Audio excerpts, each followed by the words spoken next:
I am never sure what a probing amendment means, because surely all of our amendments are probing, and I certainly would support both of these amendments at report stage, because I think they're actually quite crucial. And although I'm vastly older than the noble Lady Chakrabarti, I have been working on this too for quite a long time, but only 2.5 decades. I can tell you the amount of police officers who have been in some way found guilty of a crime and yet still get their police pension and get all the benefits of having been a police officer for some years, however badly it's ended, really is annoying. Now, most police officers do a very, very difficult job. I'm very appreciative of that. I understand the problems, and they do it well, but when someone abuses that role, the damage is much, much greater for public trust. It's wider than any single case. Trust in policing depends on people believing that no one is above the law. And the noble Lady Baroness Cash in the previous debate made the point that the rule of law is for all of us. And I will be bringing that issue up again when we get to the public the public, what's it, bill on, yeah, thank you very much.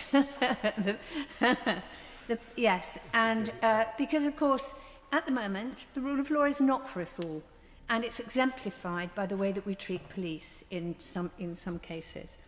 So, on the issue of pensions, why does the government prefer decisions about pension forfeiture to be taken later behind closed doors rather than in open court where reasons are given and can be tested on appeal?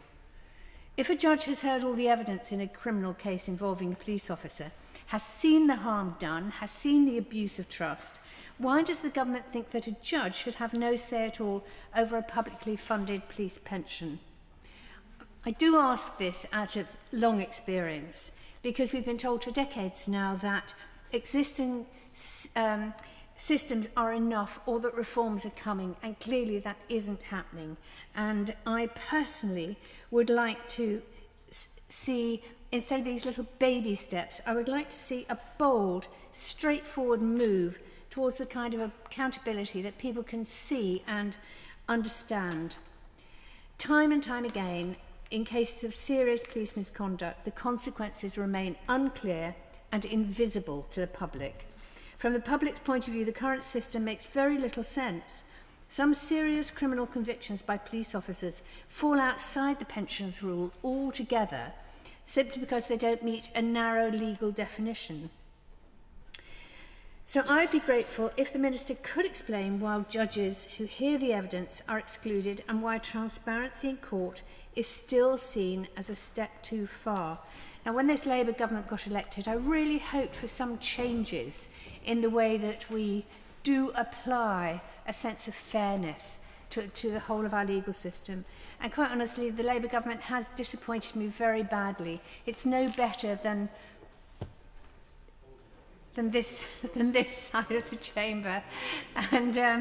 And as the noble Lady Chakrabarti said, we've been waiting a long time for this, and it really is a Labour government that should put it right.